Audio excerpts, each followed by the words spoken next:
Good morning and welcome to Early Exchange with Blessing Aiche, Femi Ayodele, Sam Oruje, and Idahosa Osamanse. It's a national orientation agency.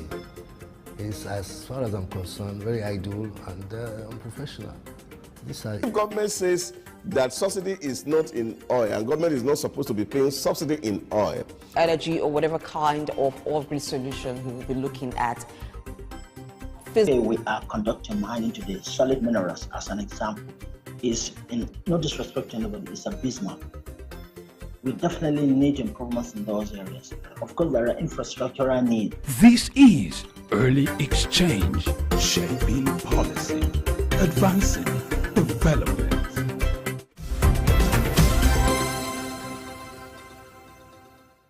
Yes, it's another beautiful day. Thank God it's Friday. So it's often been said, in this climate, it's Friday where we'll do all the conversation. It's another time for us to look at issues related to business, finance, national development, even global issues and the economy.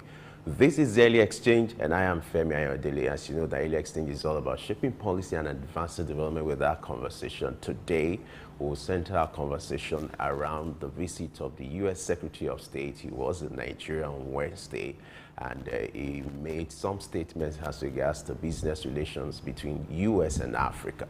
We're going to look at some of the commitments that the United States government has made to Africa.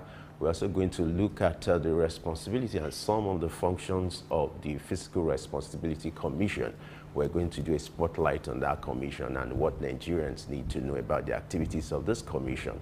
And when it comes to the issue of public revenue and the management of public revenue, what we need to know. Don't forget, you can be part of this conversation. It's your program. This implies that your voice needs to be heard. And that is possible if you can go on our social media platform, on our YouTube page, using the hashtag Early Exchange. Yeah, I'm not alone. Blessing is also set to give you the best of programming this morning. Blessing, how are you today? I'm good, and you're right about that, as it's what we do every morning here, and we thank you so much for being a part of it.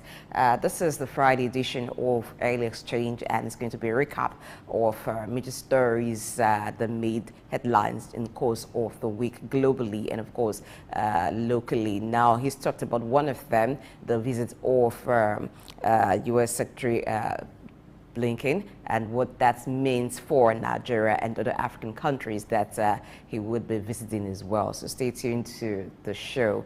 Let's take you now to the news studio so you can be abreast of recent happenings. Grace Kumalafe is standing by to give you the news updates. Hello, Grace.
My name is Dr. Ajili Tobi. My name is Etemari Glover. Naomi, well done, and shout out to Souq News. Shout out to Souq News. I want to encourage everyone to keep watching Souq News. Shout out to Souq News, and yes, tune into them. Keep watching Souq News. They are one in town. Hey, we're watching Souq News. Keep watching Souq News. Keep watching Souq News. Catch them on YouTube and all social media channels. Hey, my name is Frank Edowo, and I'm imploring you. No, forget that. I am forcing you, coercing you to always stay tuned to Souq News for your news requirements.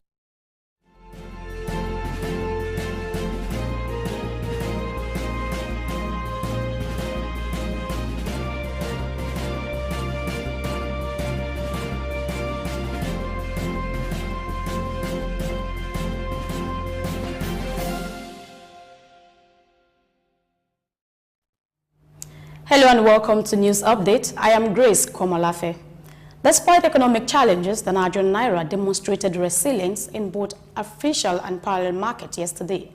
According to data from the Nigerian Autonomous Foreign Exchange Market, NAFEM, the official exchange rate showed a 2.12% depreciation, closing at 900.96 Naira to a dollar at the close of business.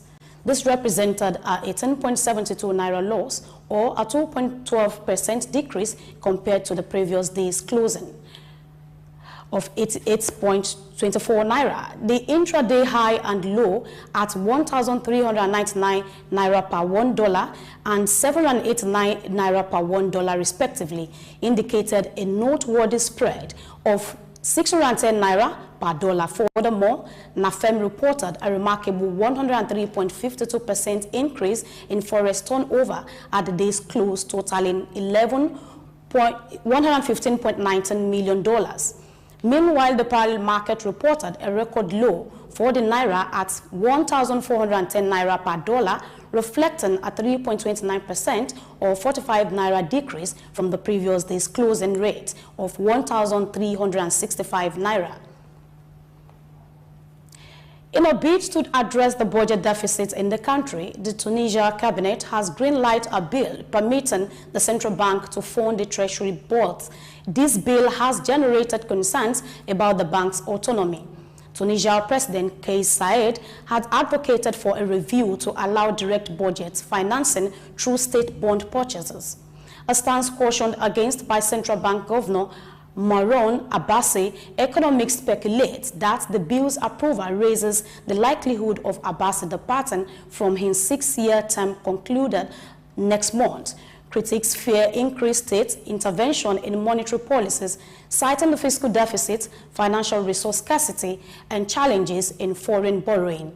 The bill's anticipated parliamentary approval in the coming weeks aligns with the government's increased need for external loans, reaching around $5 billion in the 2024 budget.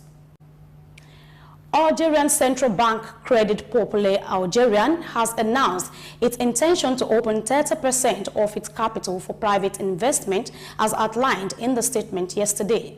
The state-owned bank specified that its share is valued at approximately 2,500 Algerian dinars, with plans to sell 60 million shares. The partial privatization initiative forms a crucial part of Algerian broader strategy to monetize its banking sector, fostering increased capacity for financing investment and driving economic growth. Notably, State Bank currently holds a dominant position, representing about 95% of total bank asset and loan portfolios in Algeria. Brazilian airline Gol4.sa has formally filed a Chapter 11 bankruptcy protection in the United States, marking another instance of debt restructuring for the carrier, which has been impacted by reduced air traffic due to COVID and delays in Boeing deliveries, ending the third quarter with approximately $4.07 billion in gross debt. Gol has secured $550 million in financing from bondholders within its holding Abra Group. This move follows a trend among Latin American carriers seeking bankruptcy protection post-COVID, with Avianca, Mexico's Aeromexico, and Chile-based LATAM Airlines taking similar steps. Gold CEO Kelso Ferreira noted that the decision aims to establishing an optimal capital structure to navigate aviation industry challenges and cope with pandemic-induced economic effects. The primary objective, according to Ferreira, is to reduce the company's leverage with no plans to scale bank airline operations. And lastly, Britain has halted discussions on a free trade agreement with Canada, citing discontent on both sides regarding limited access to agricultural markets. The talk, initiated in March 2022, were part of Britain's post-European Union departure effort as it sought new trade deals globally. Canadian Trade Minister Mary Ng, spokeswoman, expressed disappointment, noting that the UK's instance on maintaining market access barriers for the agricultural sector and reluctance to reach a mutual agreement has led to pause in negotiations. Canadian farmers, hindered by regulation prohibiting hormone use, voiced grievances about restricted entry into the British beef market. Total bilateral trade between them amounted to $32.9 billion in the year ending June 30, 2023, with Canada being Britain's 18th largest trading partner, as reported by British official data, while Canadian data indicated that bilateral trade accounted for just 2.7% of the total in 2022. Thank you for joining us on News Update. Now it's over to Femi Ayodele and Blessing Eiche for more conversation on early exchange. I am Grace Komalafe. Good morning.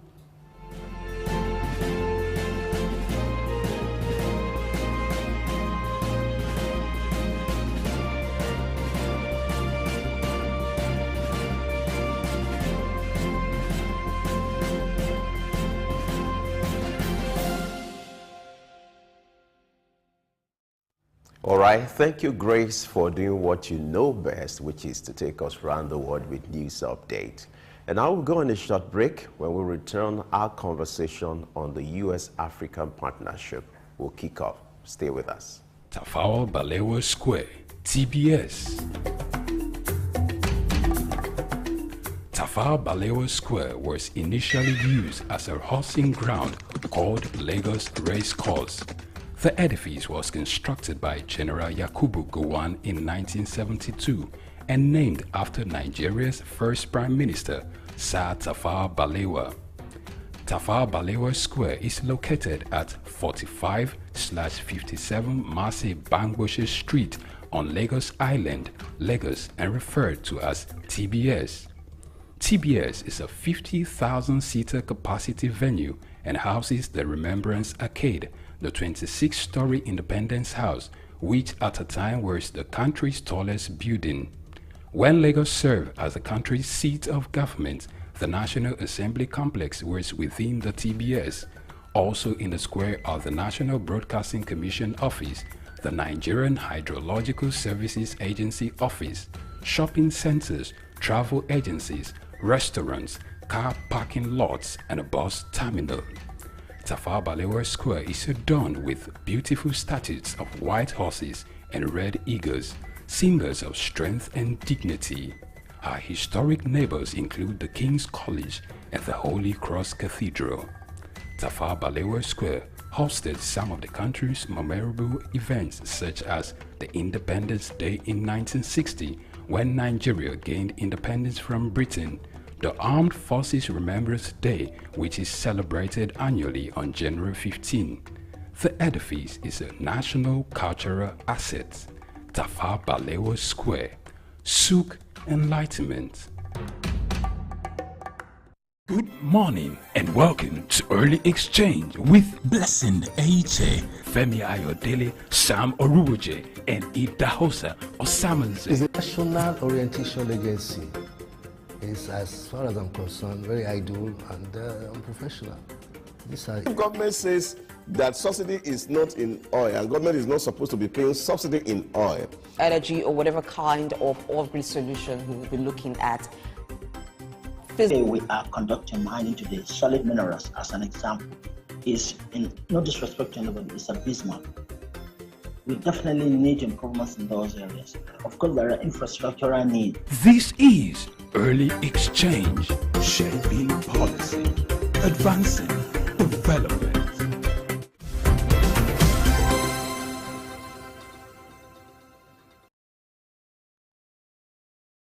All right, it's the Early Exchange, and don't forget it's your program. For you to be part of this conversation, just go on our social media platform, on our YouTube page. What's your view as regards the visit of the U.S. Secretary of State to Nigeria?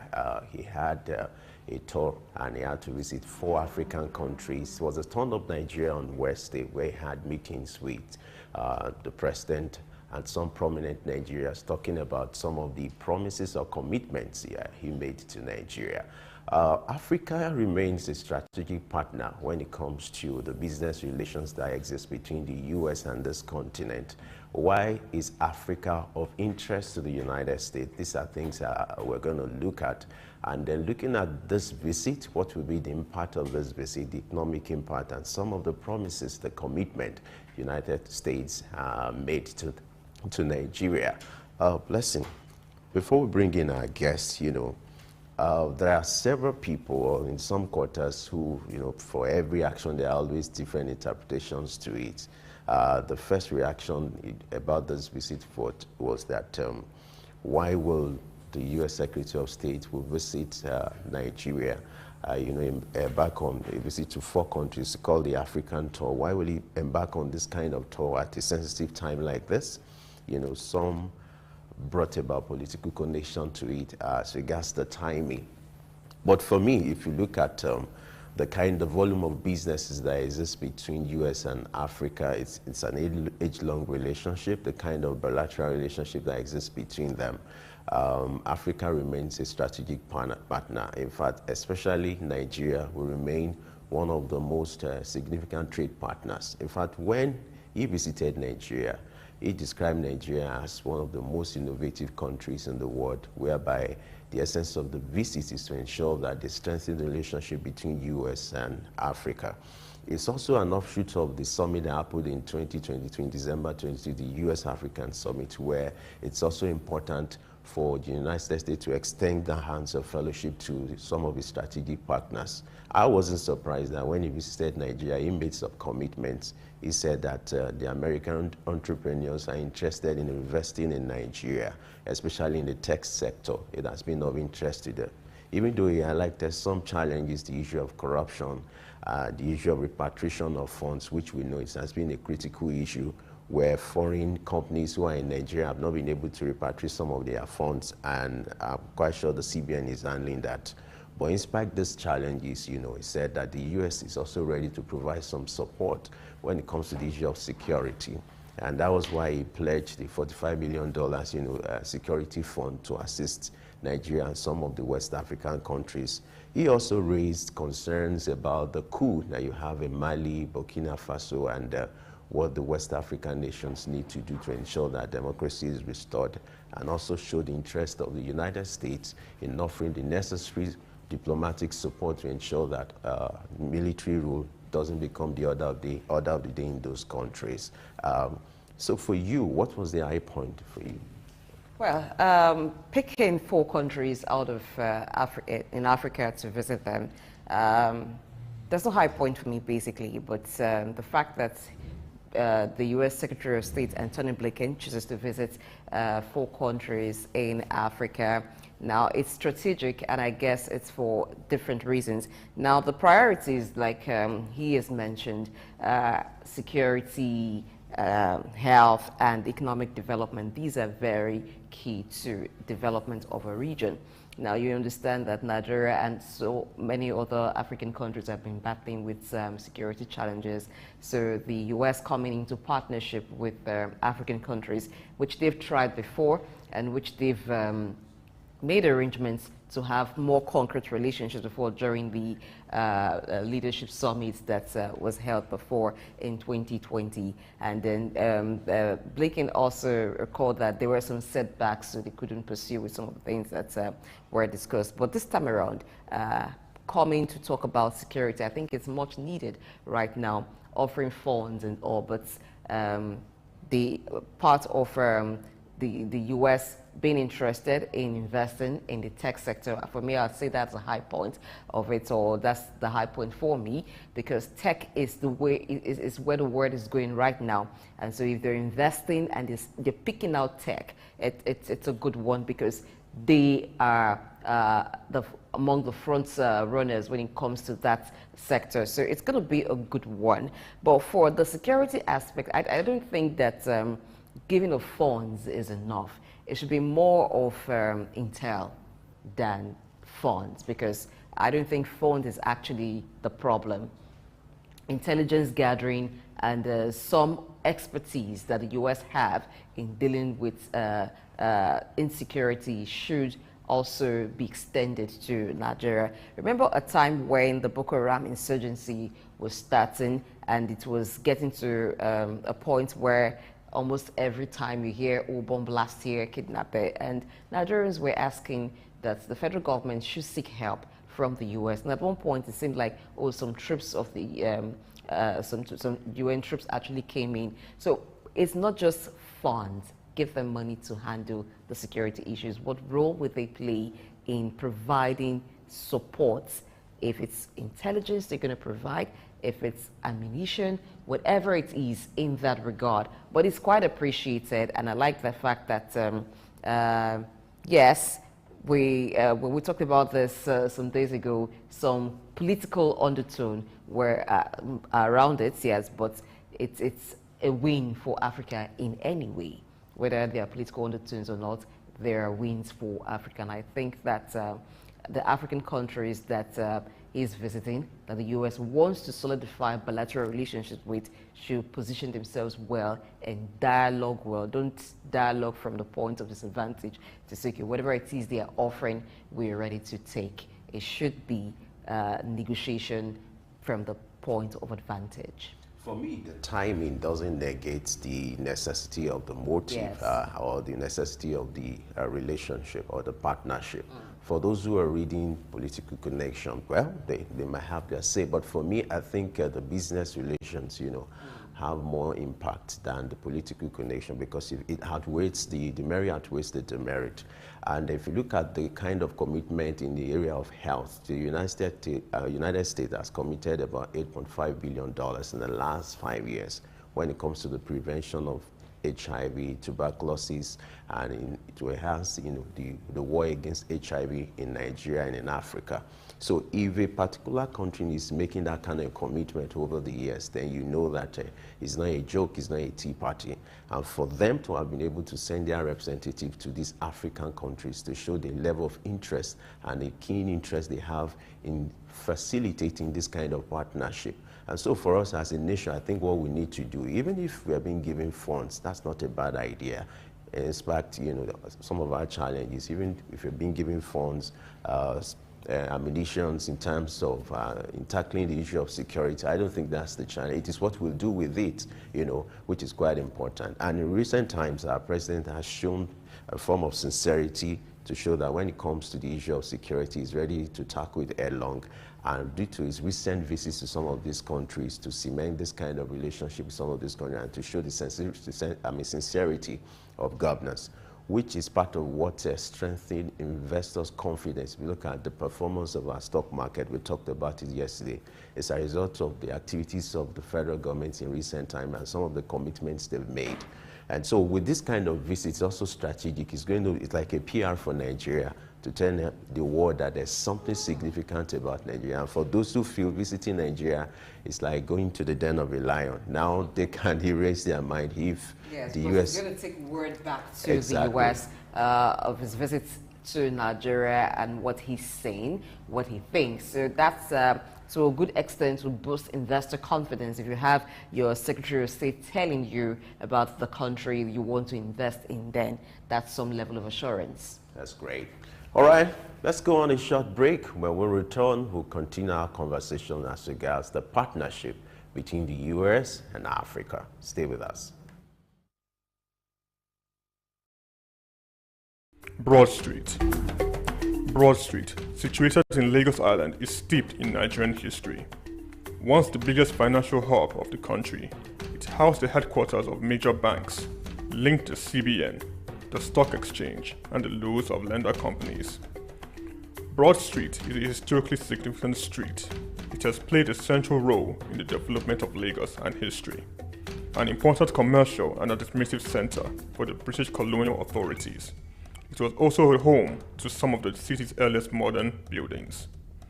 Broad Street was a residential area in the pre-colonial era.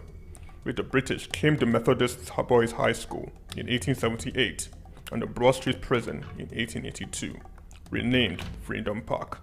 The General Hospital, which was a British military hospital, was built in 1893, being the first general hospital in Nigeria. The old British Secretariat building, which is now the Federal Ministry of Justice, was built in 1906. Broad Street has seen a full turn into modern commercial office blocks, complexes, skyscrapers, and markets from the outer marina through Akpombo early into the Adeniji-Adele Road. Broad Street is one of the busiest streets in Nigeria on weekdays, where commercial activities take place day and night. From modern buildings to ancient structures, this street gives one a raw dose of life in Lagos. Broad Street is often referred to as Lagos Financial District. It boasts a mix of architectural styles, reflecting its long history, colonial-era buildings, Victorian and Edwardian architectural features, alongside more modern skyscrapers and structures. Broad Street remains a vital, vibrant part of the Nigerian economy. Broad Street. Souq Enlightenment.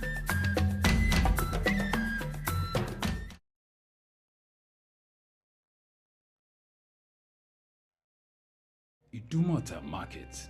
Eko Idumota, once a residential neighborhood, is home to Idumota Market located on Lagos Island. It is one of the oldest and arguably one of the largest markets in West Africa. Idumota is a historic neighborhood adjacent to the Lagos port that facilitated the slave trade, and later under the British indirect rule, it surrounded to exports that fueled the colonial enterprise.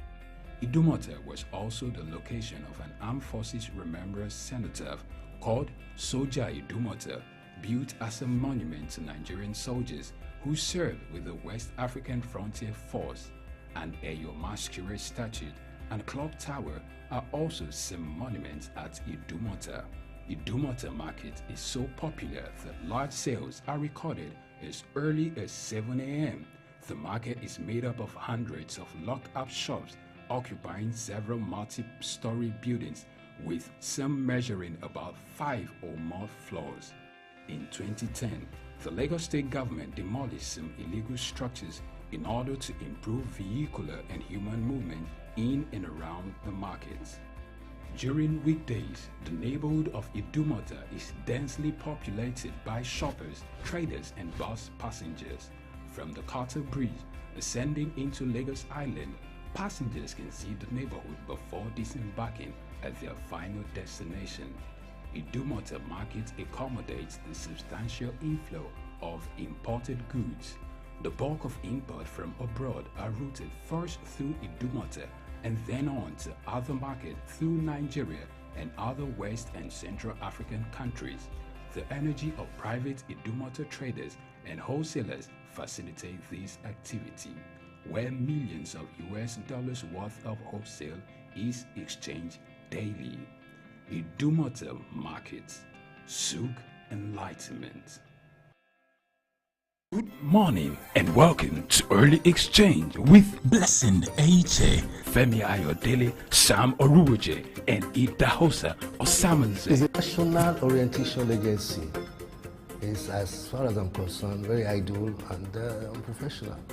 If government says that subsidy is not in oil and government is not supposed to be paying subsidy in oil, energy or whatever kind of oil-free solution we will be looking at.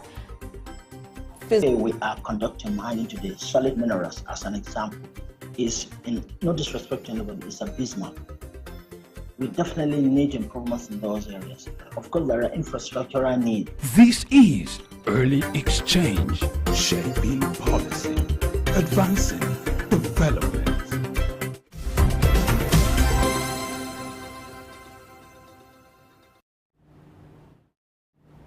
Yes, it's the early exchange. Our job here is to shape policy and advance development with our conversation. That's why we'll be looking at the partnership that exists between the U.S. and Africa in respect to the visit of the United States Secretary of State Blinken, who was in Nigeria on Wednesday. He made some commitments, he made some pledges as regards some funds and the need to give some strategic partnership to Nigeria.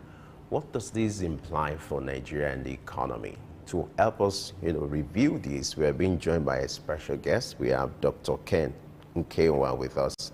He's a business and public policy analyst, also a lecturer at the Department of Business at the University of Lagos. Glad you have you join us this morning. Thanks for having me on. Thanks for having me on. Welcome to Early Exchange. Thank you so much. All right. Let's start the conversation by looking at the business relations that exist between U.S. and Africa, which resulted to the visit of the U.S. Secretary of State. He took African tour to 4 African countries. Why do you think it's significant to have this kind of visit around this time, and what could be the impact to these countries? It's good that we're having this comment at this point in time, but we have to be quite holistic in our analysis of why such a visit should be coming in. So there are different dimensions to it, and I, in my usual character, would not be biased because I look out for the interest of my country, our country, Nigeria, just like I know the Secretary of State will be looking out for the interest of his own country. But let's focus on the positives that come with this. And let's also not run away from the reason why we're having this at this point in time. Now, let us start with the fact that there is a new scramble for Africa. And the competition is between the Eastern Bloc and the Western Bloc. Russia, China are gaining entry into Africa, and it would appear that some Western countries are losing out, i.e. America and very notably France. So it is important that this kind of visits are coming now, especially at the beginning of the year, and particularly because the American country is going into an election year, for there to be a renegotiation of relationships, for there to be how we can start looking at forging, like Blinken did say, what can we do with Africa, no longer what we can do for Africa. So I think there is the reawakening, there is the renaissance that is going on within the sub-Saharan African continent, and some countries are beginning to come into their own, and they can no longer be neglected. Now, as it concerns Nigeria, Nigeria happens to be one of the major trading partners of the United States, and it is not a country, being the most populous black nation on earth, that you would want to ignore. And you also find out that some other countries and their business interests, because of the economic situation, not just Nigeria, globally, are getting away or departing or divesting from Nigeria. That opens the door for other American companies to fill that gap. That also leaves a gap for the Eastern Bloc countries, the Russia, the China, and other countries to also fill in the gap. So it is a race to consolidate the economic base. It is a race to renegotiate the partnership that has been there for almost 70 years.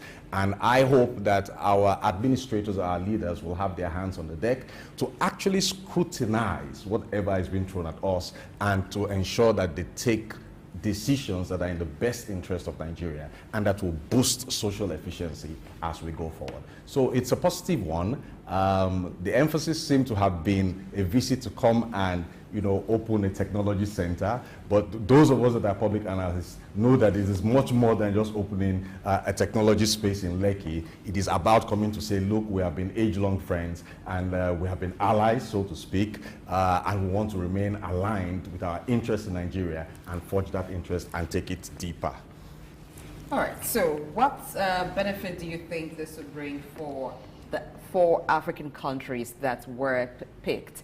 So even if there may be reasons that you've given now, there may be motives behind the visits, but what gain does it present for these African countries? Well, we should look at a lot of economic gains that will be coming in. What we're needing in Nigeria, in Africa, and this selected countries that we visited now, is investments. We need a lot of investments. But I have always reiterated the dichotomy that exists in terms of investments. You have two types of investments. You have the foreign direct investments, and you have the foreign portfolio investments, which are indirect investments. But one thing that we do not get to read too much in the print or in the broadcast media here about is that most of the investments that come into Africa are mostly portfolio investments. So those portfolio investments are indirect. They are not really creating the jobs. They are not really accelerating the economic growth and development that we need. So we should be looking at the interest for Africa and for these countries, but much more emphasizing that, look, come and build factories here. Don't just come and set up a space. Don't just come and put money in some banks. Don't just come and invest in companies that are already in existence. Come and build factories here. Come and do what you did with China, which has also made China a superpower in terms of manufacturing.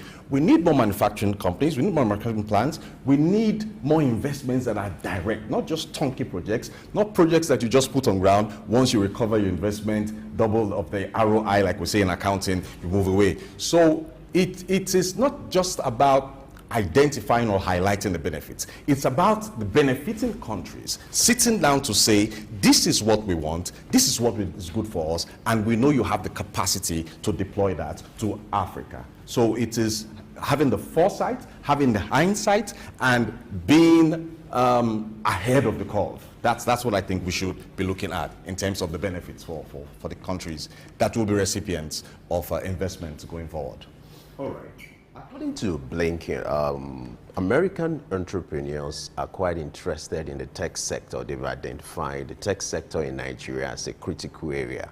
Why do you think there's keen interest in the tech sector, and what kind of partnership do you think Nigeria should have with the US when it comes to this sector?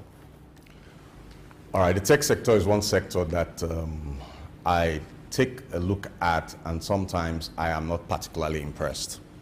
You may be shocked to hear that, because sometimes when you talk of technology, the first thing that comes to your mind is fintech companies, and the real technology that is supposed to take African countries to space. Nobody is giving us a technical know-how. Nobody is transferring that technology or that knowledge to Africa. So they just give us Wi-Fi and give us some of these things, but that's on a lighter note.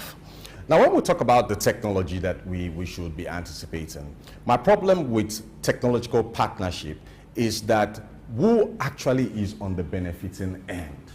For example, you look at the fintech company, and we have, I think about, from the last count, we have about 5 unicorns in Nigeria now that are Nigerian-founded companies.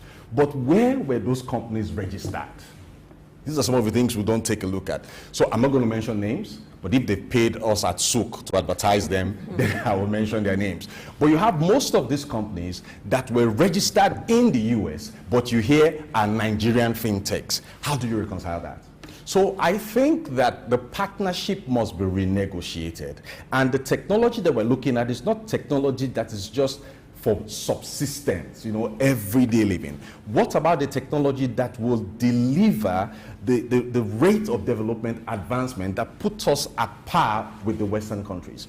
We need technology, not just in the area of the internet, not just in the area of fin technology. We need space technology. We need nuclear technology. We need these technologies that will improve the everyday life of the over 120 million Nigerians that live in abject poverty. Not just for entrepreneurship. It's not just about commerce. It's not just about trade. But what will go down, trickle down, to ameliorating the living conditions in Nigeria and to alleviating the poverty that people are suffering. So when we talk about technology, you hear so many billions of investments. Yet again, it comes to foreign portfolio investments, not actually direct investments. So I want to see a deployment of technology. I want to see a transfer of technology in Nigeria that will, look, let me surprise you.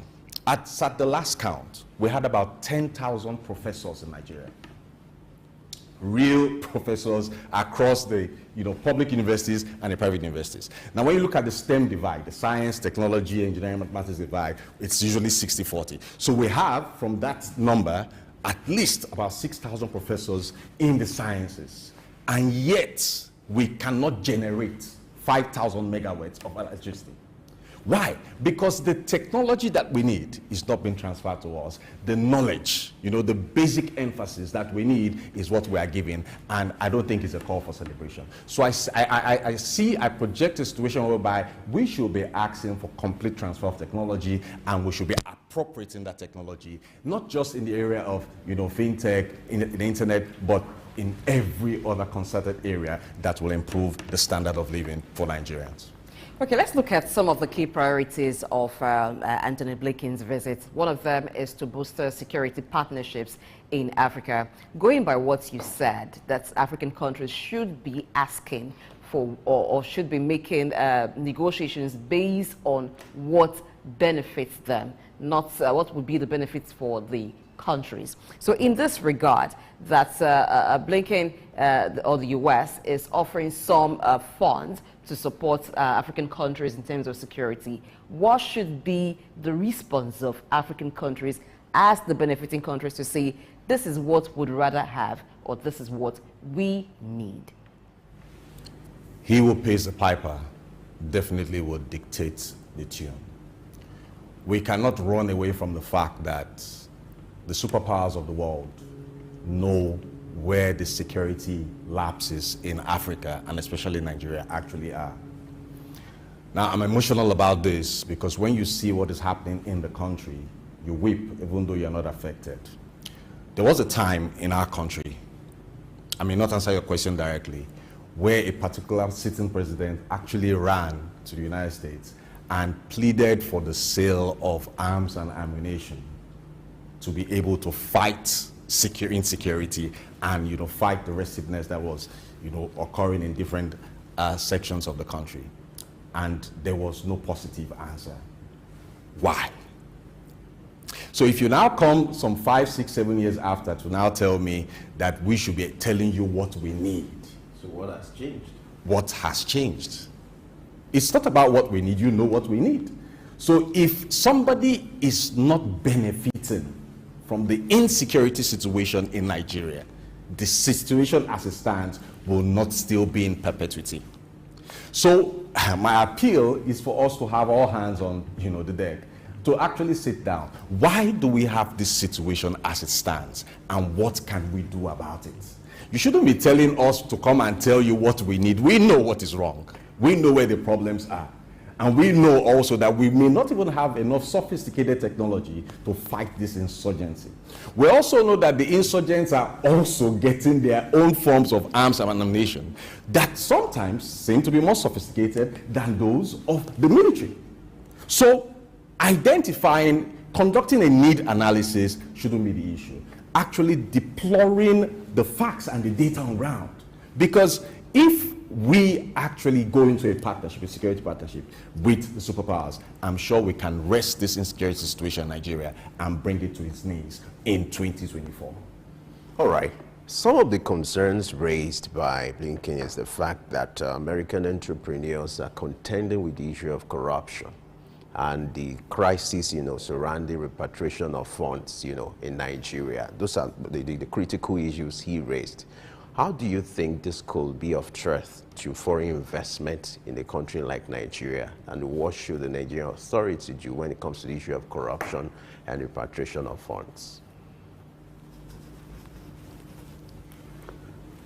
Well, two big elephants in the room. I think one is white, and I don't know if he will agree with me that one may be gray. Okay, so I think I should start with the gray one, since gray doesn't look too bad. Then we'll come to the white, which is corruption.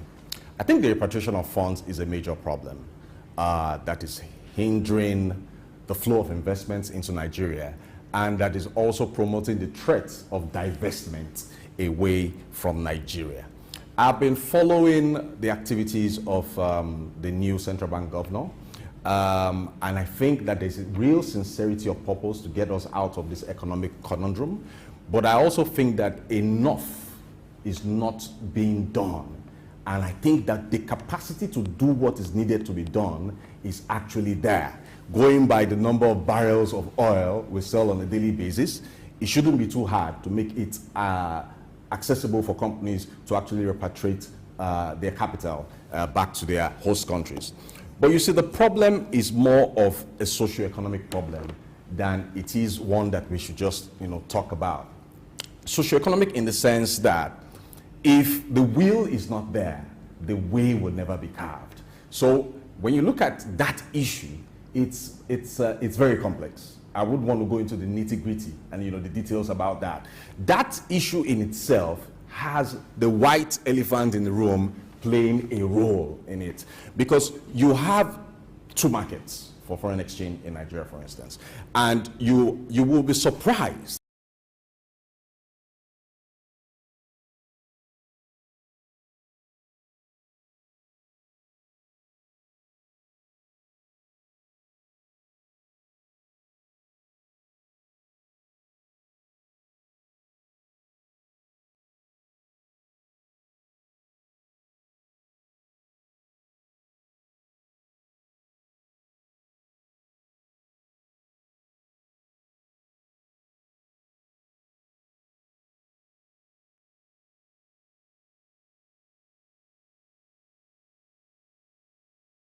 enriched, albeit without working for it through that process. Now, the second elephant in the room, corruption. There's corruption everywhere. There's corruption everywhere.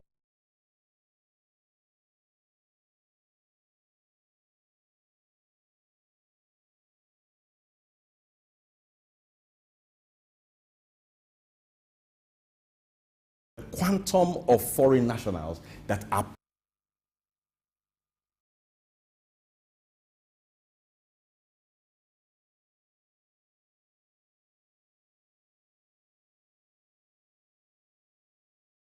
do everything possible to get Nigerian visas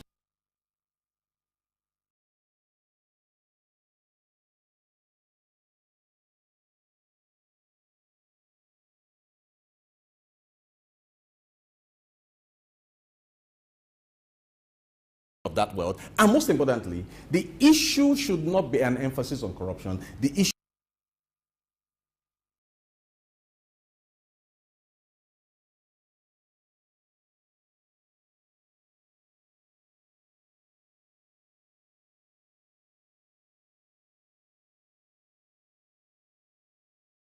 My name is Dr. Rafiu Oladipo. My name is Baba Jalal Repega. I'm Reverend Juliet Benite. I'm Godio Didi.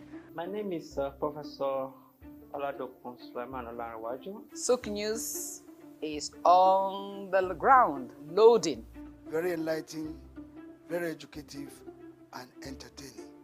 Thank you to Souq News. So I'm happy that Souq TV has come into existence. I'm happy to be here in the Souq News. I want to encourage you to subscribe to the channel and keep watching news that makes sense. As Browning said, one's extension of one's reach should not exceed one's grasp, or what is heaven for. And I think Souq News is doing that. Africa needs a voice of truth, and Souq News has become one of them. And get ready, get ready, get ready. And keep watching. Keep watching Souq News. Keep watching Souq News. It's a place to be. Keep watching Souq News.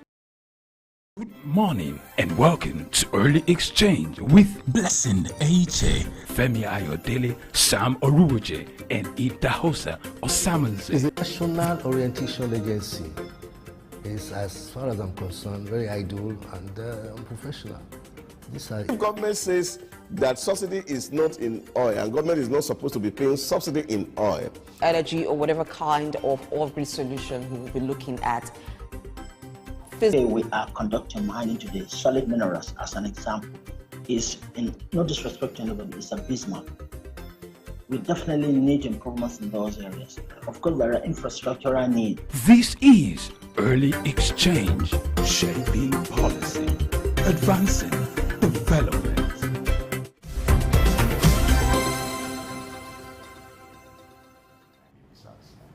If you just joined us, this is Early Exchange, and we're looking at the economic implications of U.S. Secretary of State Antony Blinken on the 4 African countries that he's visiting. And our guest in the studio, Dr. Kenwa, has been exploring some of those implications. Now, before we went on the break, you were on a line of thoughts responding to Blinken's worry of corruption in Nigeria as it may deter some investors.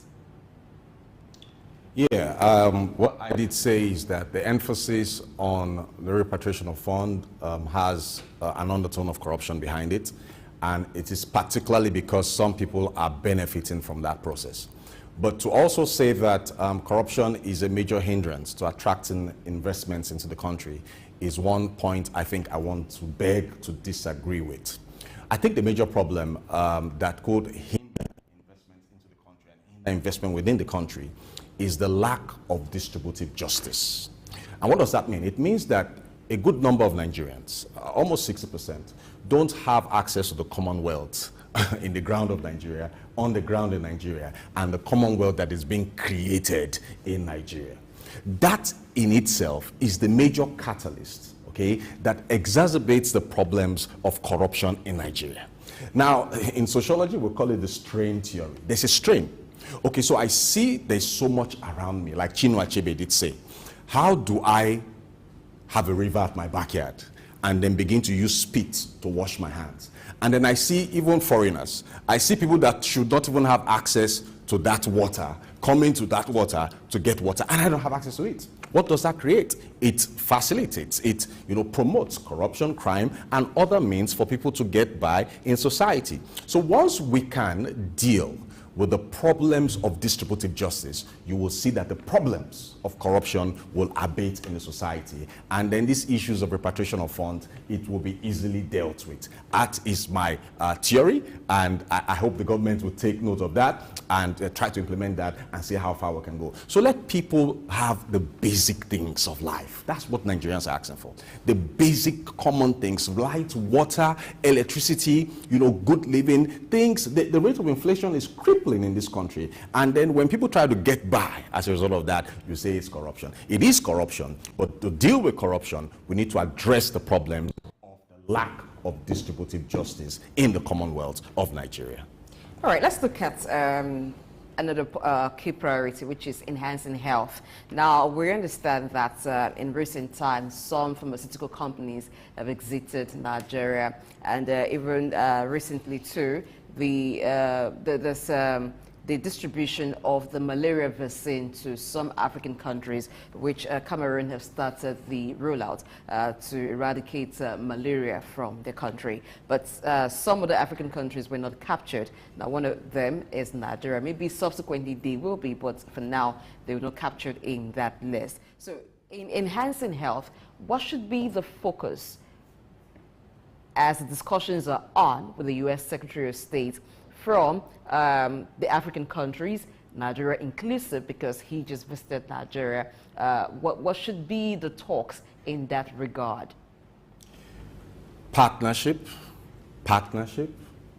and partnership. That should be what we should be emphasizing. But away from partnership, I need to state emphatically that I am not a politician, even if I intend to be, maybe in a few years' time.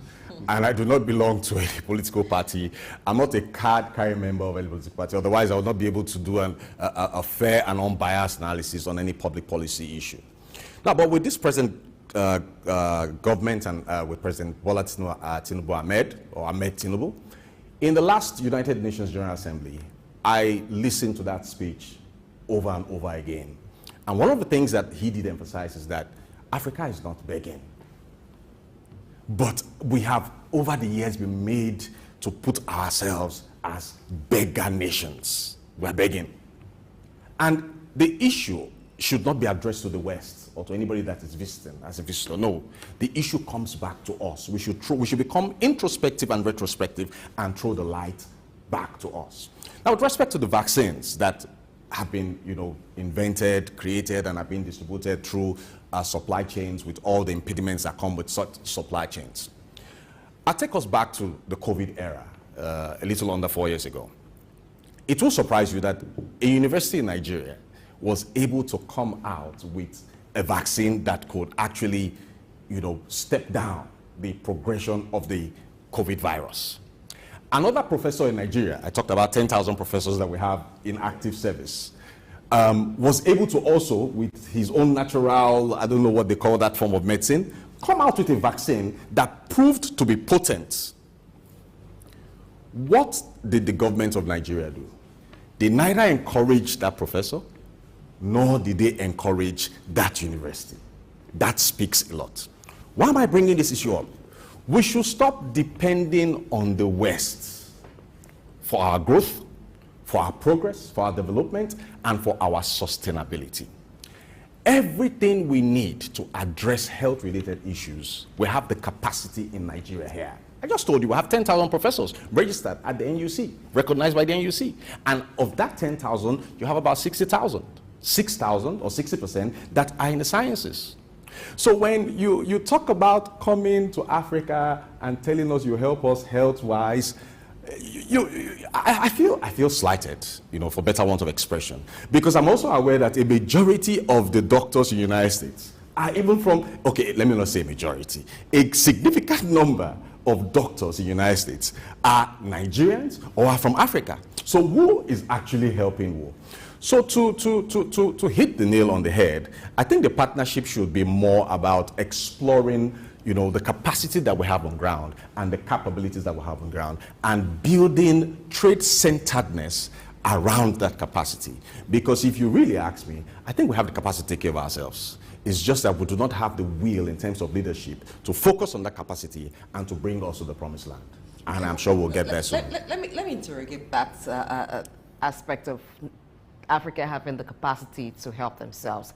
Now, in the aspect of treatment, is that what you're referring to, or in the aspect of providing the drugs and developing the pharmaceutical industry? Because over the years, the dependence for the production of drugs has been on the West. It's just that we have some local companies that manufacture some of these drugs, but not as much as them. Do you think that African countries have the capacity to take care of themselves in terms of drug manufacturing? All right. If you had a farm in your backyard and I came around in that same area to develop another farm, and that farm and that business has been in your family for about 100 years, and you see me as a threat coming to that vicinity to start up that kind of business, how would you feel? So the point is, the capacity, I reiterate, is there. But we have been made to feel, it's about mental colonization. We have been made to feel that we do not have the capacity. If we do not have the capacity, how come some of the best neurosurgeons in the world are Nigerians or Africans? How come we keep having some of these inventions taken away from Africa, taken to the West, and they are patented in the West and brought back to Nigeria and brought back to Africa and are sold to us? I want to be straight on and factual with you on these issues, okay? Are we developing the capacity? No. Are we relying on the capacity? No. Of course, how can we rely on the capacity? When our leaders, for every small headache they have, run out of the country or run out of Africa to go and seek treatment abroad. And so they themselves are facilitating, are encouraging medical tourism. But the capacity is here. I know the capacity is here. I have been a beneficiary of this capacity. But do we have the symbolic capital to put our trust, to invest in that capacity? And the West knows we do. And that is why you see the statement, because I listened to some part of the speech and some of the reportage on the visit of Secretary Blinken. The statement, the narrative has changed. And the emphasis now is not what we can do for Africa. The emphasis now is what we can do with Africa, which is suggestive that Africa has some capacity, Africa has some capability, Africa has competencies that the West can no longer ignore. Now let's look at the power play, going on in the global space. When he visited Nigeria, he was trying to pitch United States as the best business partner for Africa. Here you have Russia, who is also seeking to gain influence in Africa. You're aware of the activities of the Wagner groups in Africa, some of the countries where you have coup and all that. Here, on the other hand, you also have China, who is also seeking to strengthen its influence in Africa. How will this turn out for Africa, and what may likely be the effect of these on the economy of Africa and perhaps extension to Nigeria? The first thing I'll say is that the merrier, or the more, the merrier. The more we have people that are dancing to the tune of Africa, the more we have suitors, as it were. You know, as Africa has always been the beautiful bride. But we've always been the exploited bride. We've always been the bride that seems not to be a lover of our people, or that seems to have a low level of awareness of the endowment, you know, that the universe has given to us, or shall I say the creator, shall I say nature has actually given to us. Now, away from that, it is a big economic or socio-economic issue with respect to this so many Western and Eastern bloc suitors coming to see how they can lay their stake, you know, in Africa. And my research and my reading over the years shows that about 50% of African countries actually did gain independence between 1960 and 1970. But I can tell you that just 1% of all of these 48 to 50 African countries are actually free. In other words, we are being held by the vestiges and the chains of neo-colonialism.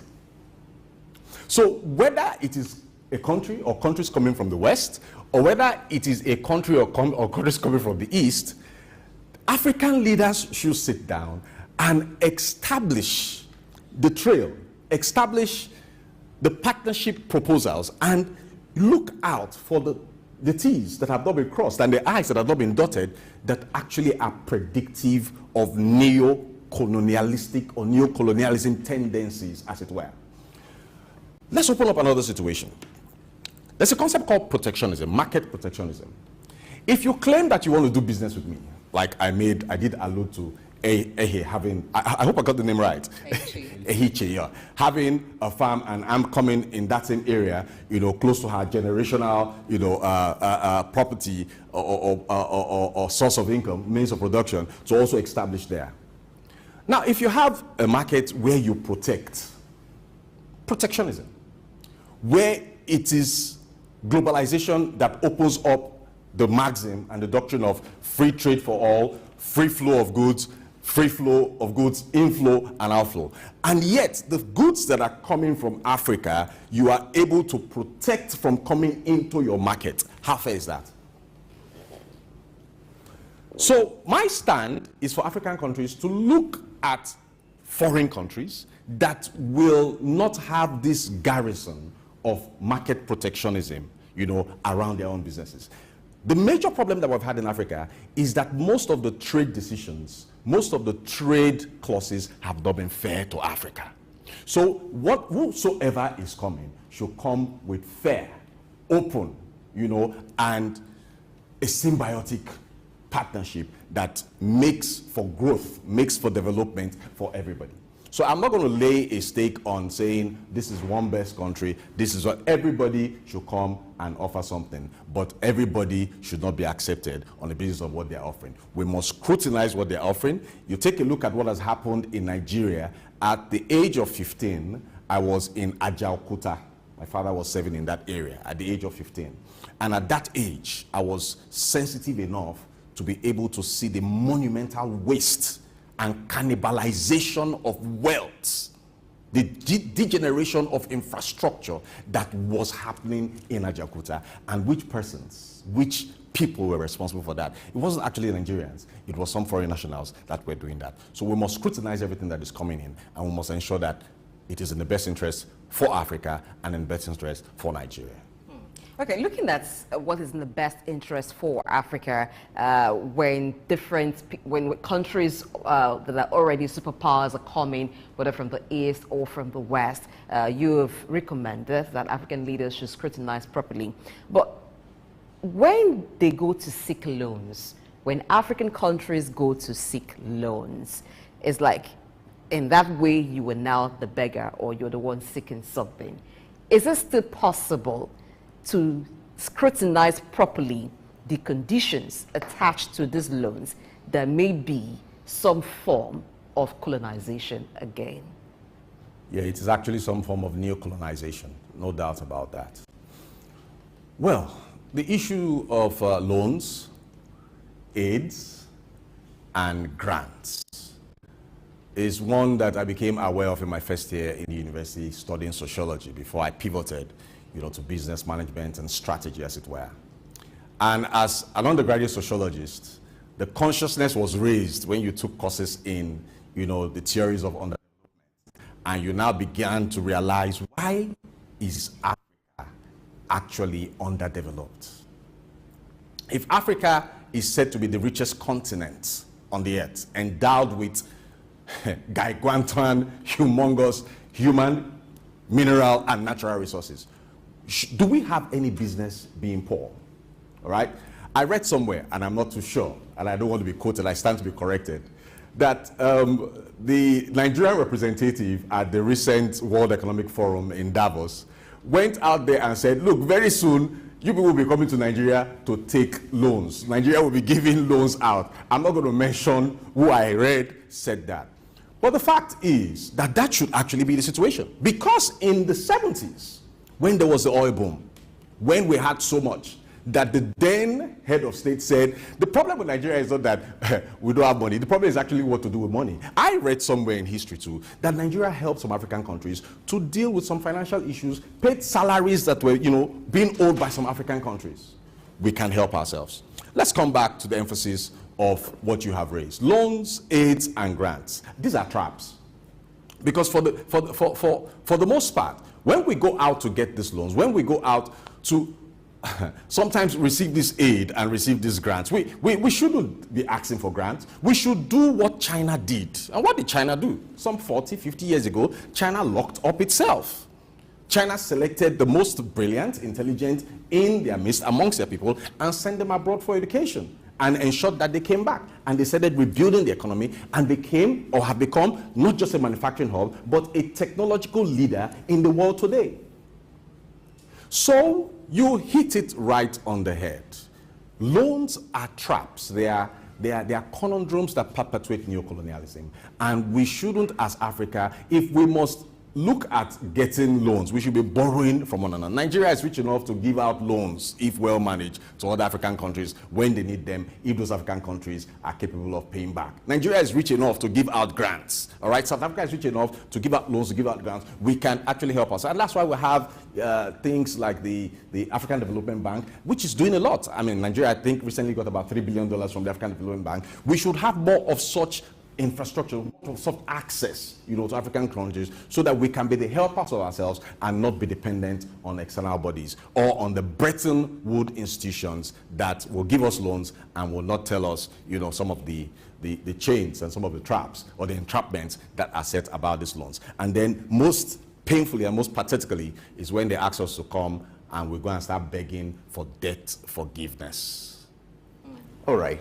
Part of the concerns raised by Blinken has to be the wave of coup you had in some African countries, which took place last year. You have Mali and Burkina Faso. Now, if you look at the sentiment driving this coup, you realize that there's also concern about the overbearance from the Western Bloc. How do you see this playing out, and what should be the narrative for Africa now that Africa needs to take its place in the global space? All right, I need to take a deep breath before I talk about that, because it is important to have freedom of speech, but most importantly, there should be freedom after speech. So let me take a deep breath again. I'm not a supporter of coups, not especially with the level or the stage of evolution that we found ourselves as a continent.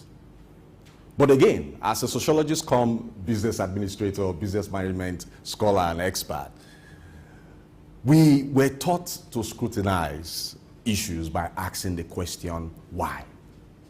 Why all of a sudden, after some 10, 15 years of stability especially in the West African region. All of a sudden, I'm sure you are aware that a little under 3-4 days ago, in another West African country, about 6 or 7 officers were sentenced to death by hanging for attempting a coup in that country that has also had democratic stability in the last 20 to 25 years or thereabouts. Why? Coups are social responses to degrading situations that are perpetuated either by internal forces or by external forces. Simple. It was after the emergence of these coups, which I do not support, that I personally, having lived for almost 50 years in the continent, born on the continent, buttered on the continent, being battered in the same continent, that I realized that a particular superpower, I'm not going to mention their names so that they don't maybe deny me visa next I go to the embassy, the kind of agreements that they had with these countries was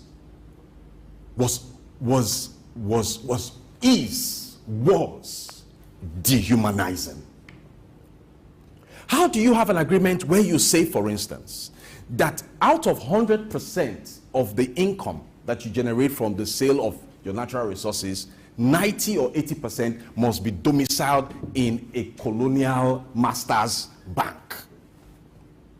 And you still ask the same country to still come and borrow money that is meant for them.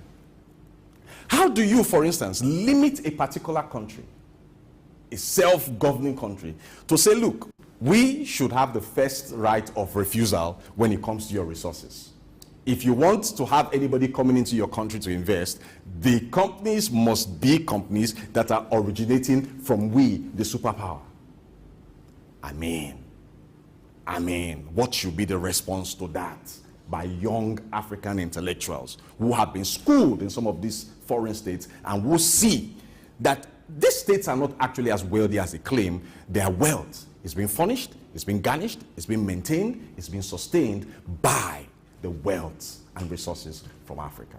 That is the bit I'm going to talk about coups. Is it the best response? No. But what alternatives are there? I think we should be looking at the alternatives as we go on in the conversation.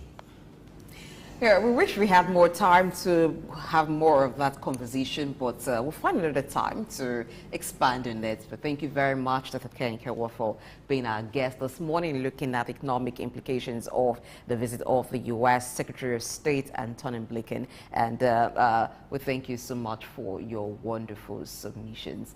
Hopefully, we'll have you here again next time. I'll always be here whenever you want me. Thank you. My pleasure. And that's it on the segments. Let's go on a quick break. When we return, it will be time to look at fiscal responsibility. My name is Olatunji Shoti Miri. I'm a performing artist and, television radio presenter and a university lecturer, Unilag. Keep watching Souq News. Hello everyone, my name is Kenny Black, Africa's finest music comedian, and you're watching Souq News. If you're not watching Souq News, I pity you, but keep watching Souq News. Hello everyone, my name is Timmy Dakolo, and you're watching Souq News. Stay tuned. Hi, my name is Wisdom Oluwaseun Okoko, co-founder Orbit Africa Properties. I'm live at Souq News. Guys, keep watching Souq News for everything that concerns business, economy, politics, news. Souq News is your station.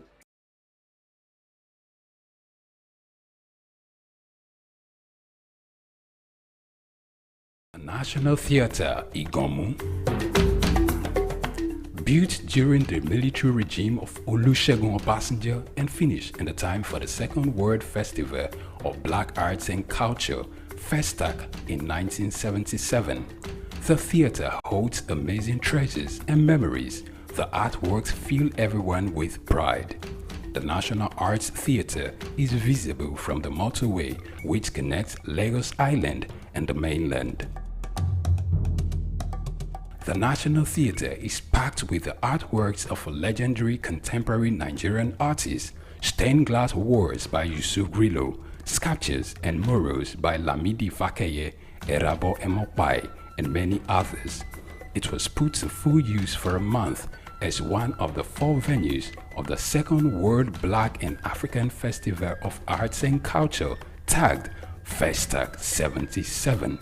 The complex hosted 16,000 participants from 56 African countries and the diaspora in an unprecedented showcase of African music, fine art, literature, drama, dance, and religion. The National Art Theatre was built and designed by Techno Expert Stroll, a Bulgarian company mirroring the Palace of Culture and Sports in Varna, Bulgaria. Completed in 1976, the building is one of the largest and most beautiful of its kind on the African continent. It consists of a central hall with 5,000 seats, a collapsible stage that can be quickly rebuilt, a conference hall with 1,600 seats, 2 large exhibition halls, and 2 cinemas with 800 seats each. The theater complex has a dressing room for artists, a garage, offices, coffee bars, and a buffet. It has indoor TV and radio systems, as well as booths with facilities for simultaneous translation of languages and hectares of lush green lawn around. The majestic structure sits in Igomu like a quiet mountain, mesmerizing visitors and passers-by. The National Theatre, Souq Enlightenment. Morning and welcome to Early Exchange with Blessing Aiche, Femi Ayodele, Sam Oruwoje, and Idahosa Osamanze. It's a national orientation agency. It's, as far as I'm concerned, very idle and unprofessional. If government says that subsidy is not in oil and government is not supposed to be paying subsidy in oil, energy or whatever kind of oil-based solution we will be looking at. Today we are conducting mining today. Solid minerals, as an example, is, in no disrespect to anybody, it's abysmal. We definitely need improvements in those areas. Of course, there are infrastructural needs. This is Early Exchange, shaping policy, advancing development.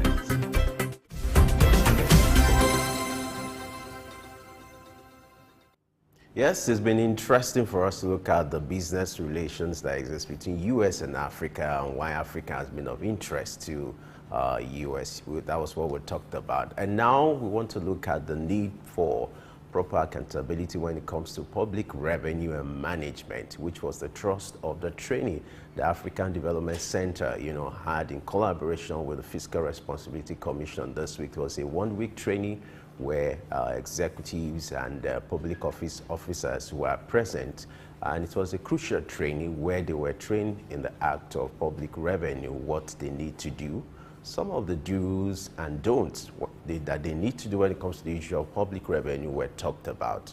We're going to take a report now that will capture all that happened during that training, and that will take place now. Stay with us.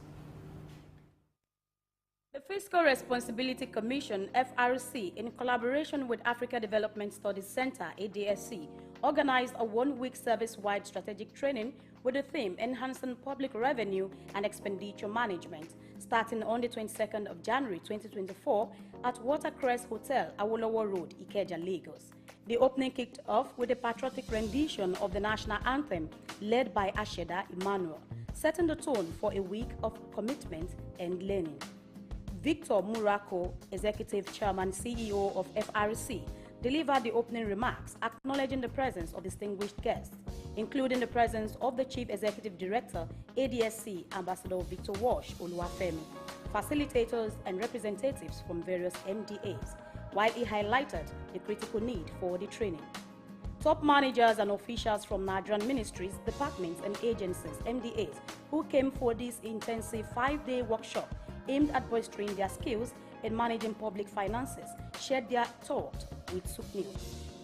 The reason why we're here is to broaden our knowledge on the enhancing the strategy of managing our revenue base as a country and also improving on our expenditure spending habits so that we have surplus, we'll not be borrowing all the time.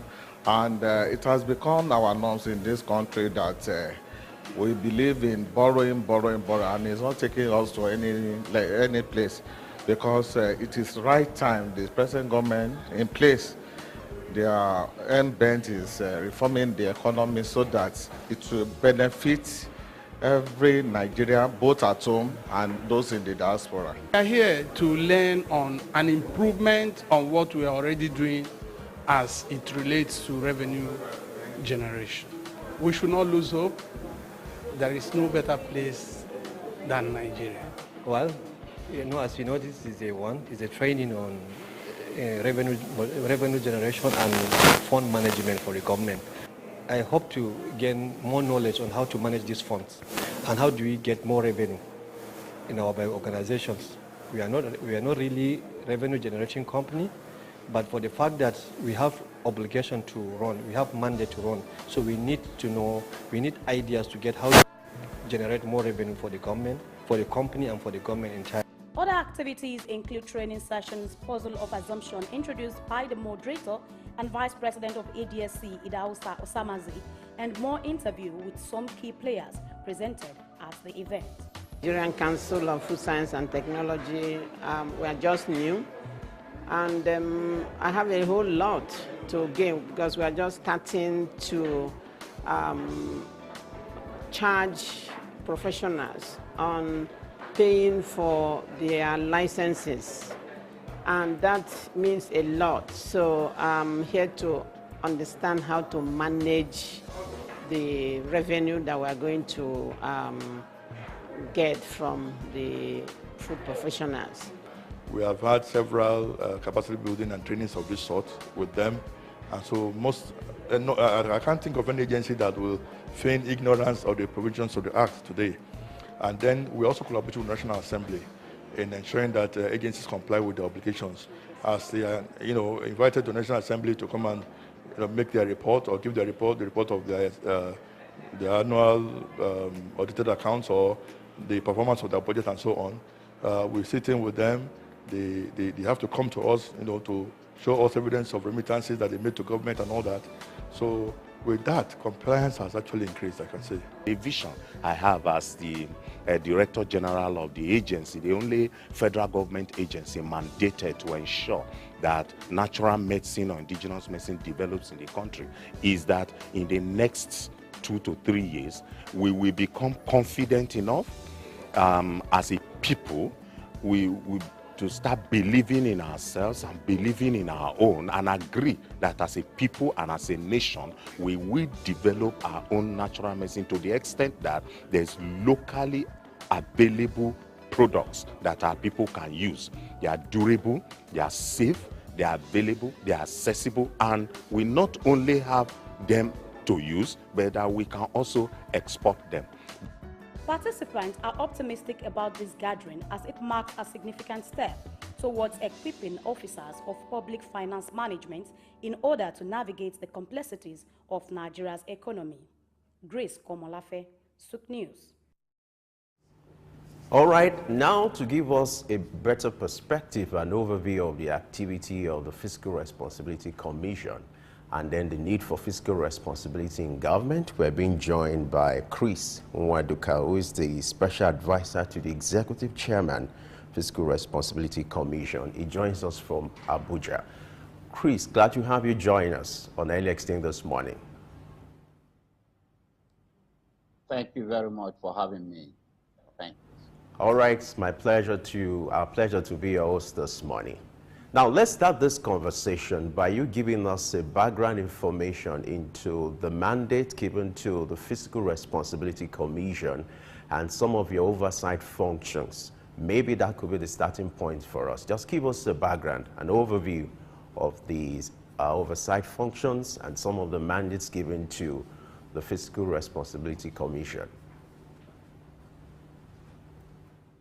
Thank you. I'll keep it simple, using what we call a grammar daisy rule, such that even a grandma that's 92 years that didn't go to school will understand it. I'll try to do that. Basically, the Fiscal Responsibility Commission is established by the Fiscal Responsibility Act of 2007 for the purpose of promoting accountability in fiscal issues, promoting transparency. Accountability means when you do something regarding revenue, regarding expenditure in government, the federal government particularly, you give your report duly and timeously. Transparency means let it be open and accessible to citizens and to other stakeholders. The Fiscal Responsibility Commission also has a responsibility or a function to promote prudence in the management of the nation's resources. Prudence means use it in such a way that it makes sense. Basically, the street bus stop language. Relate to the nation's resources, manage the nation's resources in a way that you think of the generations to come. Take best decisions as they will, not selfish decisions.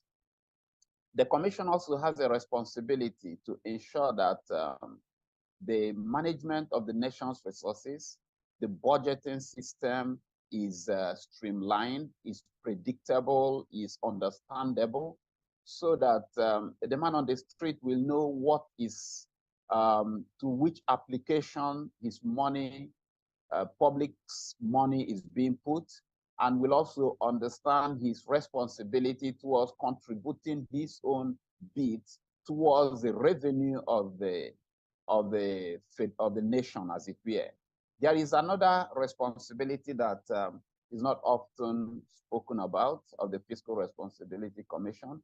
That is to ensure that economic decisions are aligned with the economic objectives of the nation set out in Section 16 of the Constitution of the Federal Republic of Nigeria, 1999 Constitution, as amended, which is to say, if we are budgeting, if we are expending or spending government resources, if we are discussing, if we are reporting, if we are applying ourselves towards fiscal issues, economic issues generally, including monetary issues, because they are also economic issues, we must keep our eyes on the ball. And the ball in this event is the welfare of the citizen on the street, Section 16 of the Constitution of the Federal Republic of Nigeria. So the commission was established by the Act in 2007, started activities 2008, 2009. Since then, we've taken very seriously part of what we did in the training that you just spoke about, which is to a responsibility to disseminate good practices among practitioners. So what we did at the event, if you permit me to run a bit ahead, it's possibly in your question sequence, but if you permit me to run ahead, what we did was to, in collaboration with ADAC, get together those who implement and those who plan the budget and the expenditure framework and the sector strategies, basically those who plan the fiscal management documents, and speak to them on enhancing the revenues of government, their own responsibilities, as well as the wider picture, and improve spending efficiency. Thank you. Okay, let's look further now into the training that was held in partnership with African Development Studies Center, the Fiscal Responsibility Commission coming into partnership with them. Now, before this time, there have been talks about prudent management of the nation's resources, but why heighten the conversation at this point, and why look specifically at enhancing revenue generation and expenditure management? You may have heard that Nigeria has been borrowing. I heard somebody speaking on your program before I came on about loans and loans and loans, and the nation needs to begin to think of other sources outside loans for funding its deficit. Well, I guess you've heard that Nigeria's problem is Nigeria has a huge revenue problem, which is to say the government needs money. I'm okay. My name is Raymond Bola Brown. Hi, my name is Fred Amata, and you are on to Souq News. If you are watching this channel for the first time, make sure you continue to watch it because this is Souq News. Shout out to Souq News. Actually, I don't know. I really enjoyed the little moments I spent with you, and I think with more of this. Souq News. Here's the Souq News who had the courage to transcend a locked off camera and actually have a conversation with a human being. It's a pleasure, Souq News. Thank you very much.